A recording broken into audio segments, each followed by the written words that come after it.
Coach Brian Sainer come on and talk about this team. No one knows it better than him. Coach, thank you so much for taking the time to join us today.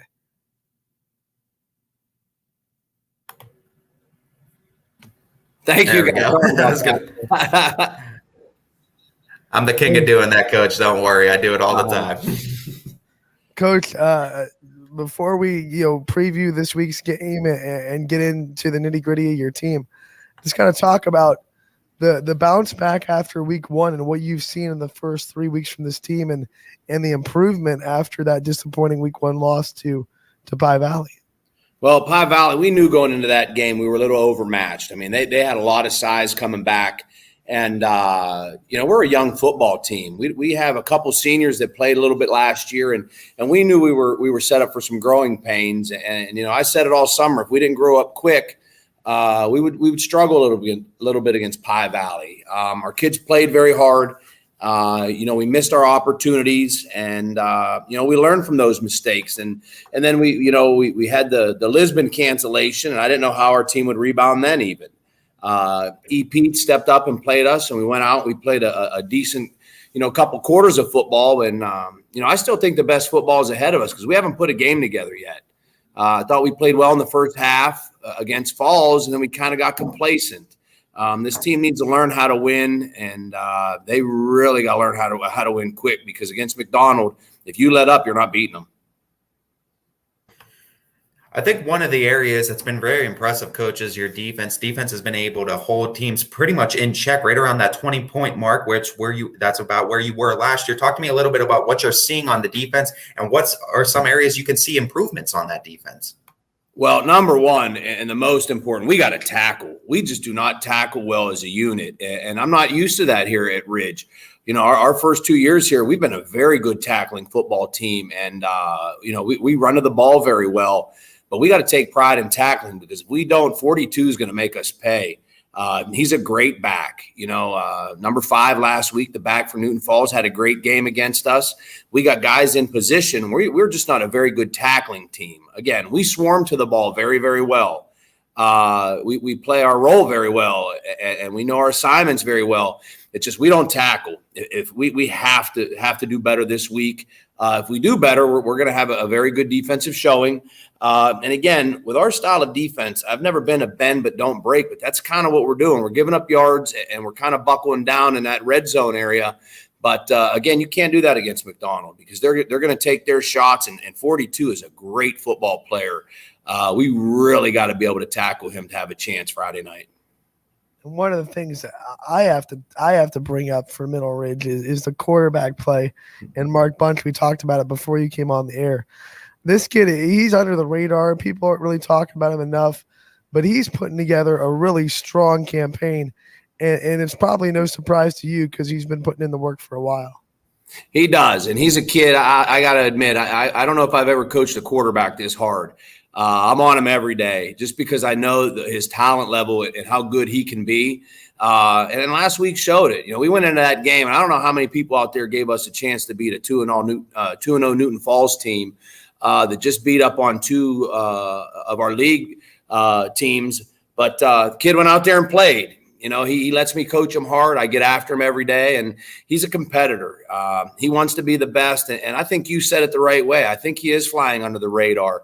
I think he's one of the top quarterbacks in the area, and he has another chance to prove it this week. And I hate to put a lot of pressure on one guy, but I got to say, if Bunch has a day, we have a good shot in the football game. And again, you're the quarterback. You're in the limelight, man. I tell him, go out and do it. Have a great evening.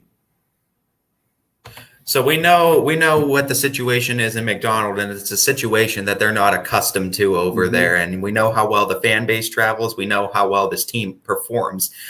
This is a team coming into this week 4 game that is both desperate and we're seeing improve week to week. How do you, as the coach of the Rams, how do you try? What are you telling your guys to counteract that? Telling them what to expect coming into this game.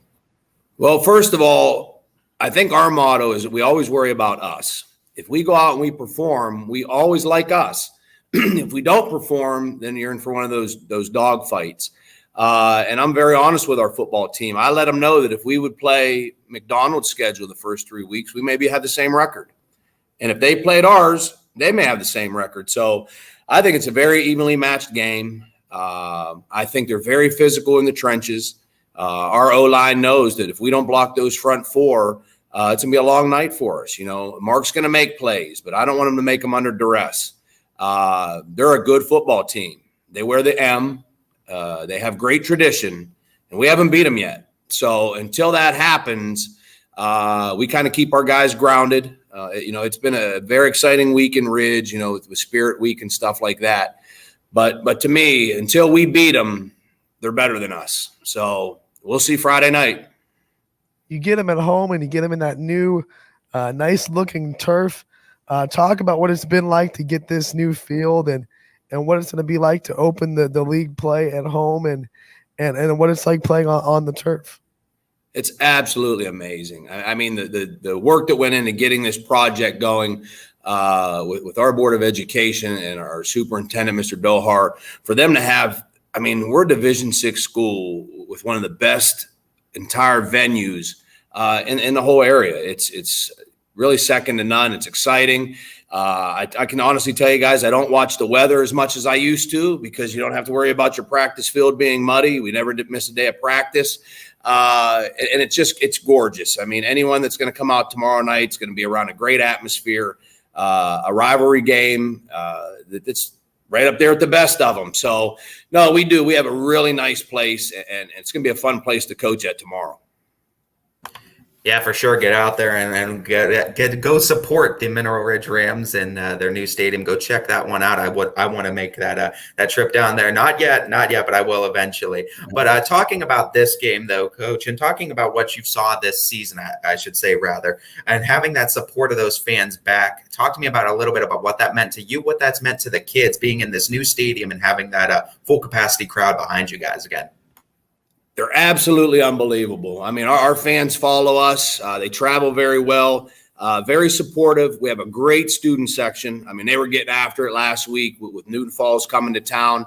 But, when you say that, you got to start talking expectations. When you win a couple football games and you've had a couple decent seasons back to back, there are expectations. And I like that. I want the community to expect us to win. I want them to expect us to go out and put a great product on the field and represent Mineral Ridge how we're supposed to. And there's no better place to do it. We have a great facility. We have great young men that love to be coached, and we have a great following. So I tell you, I'm having a ball being there, and so is my coaching staff. And again, we got great kids. They let us coach them up hard, and they go out and they play for us. It's a really good match for all of us. I want to bring up another kid that looks really impressive this year on both sides of the ball. Tyler Tamboro. He was a great target for Mark Bunch in week 3. I think 6 catches, over 130 yards, couple touchdowns. Talk about what he does, putting in work on both sides of the ball, linebacking and at the receiver spot, and what he means to this program. Well, he's unbelievable. When I say he's 5'6", that's probably in spikes. Very undersized, but he's just absolutely amazing. Like you said, he had a great stat line last week. Before that at EP, also had 2 touchdowns and over 100 yards. He's another wide receiver that's flying under the radar in the area, but he's a guy that I know is going to show up each and every game. His highlight reel right now, some of the catches he's making, it's like Odell Beckham style, the way he's going up and getting the ball. It's unbelievable for a kid his size to be able to play against the guys he's playing against. And he's such at a high level right now. It's really nice. And again, on the linebacking side, it's amazing he holds up. He's a smaller guy. We got him playing outside linebacker, and I know people want to run the ball at him, and he takes them all on. He don't shy away from contact. He's a very physical kid. And he has a heart of a lion. I'll tell you that.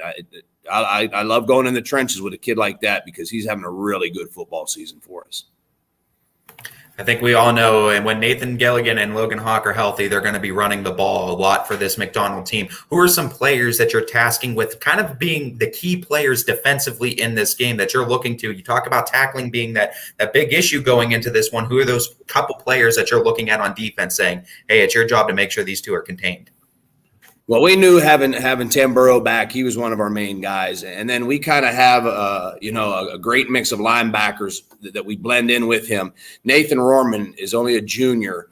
He's a 3-year starter for us. He's our Mike linebacker, running back. He reminds me of Gilligan from McDonald because he's our everything. You know what I mean? He's that anchor on D and now running the ball for us on O. So we're counting on him to be able to tackle 42 with Rohrman, and then our other outside, Mason Miller, having a great season for us, also only a junior. Those 3 guys try to do a lot for us in the middle. Alex Sturgeon and Ian Erb are other stack backers. Them guys, all 5 of them guys we count on to run and make tackles. We got to get better at it. Again, to tackle Hawk and Gilligan, it's a big feat. But I think those 5 are going to be ready. So before we let you go, I want to give you the chance to highlight your coaching staff because obviously we're interviewing you and the head coaches get a lot of the limelight. They get a lot of the talk.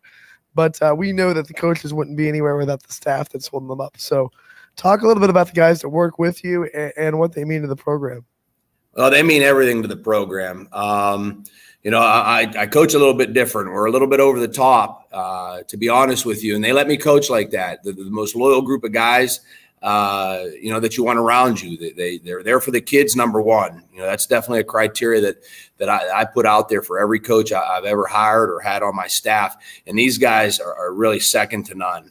Michael Calderon has been with me forever, since I was at Niles and I came over. Michael's done a great job on the headset helping call the offense. He's my offensive line coach as well as carries that title of offensive coordinator.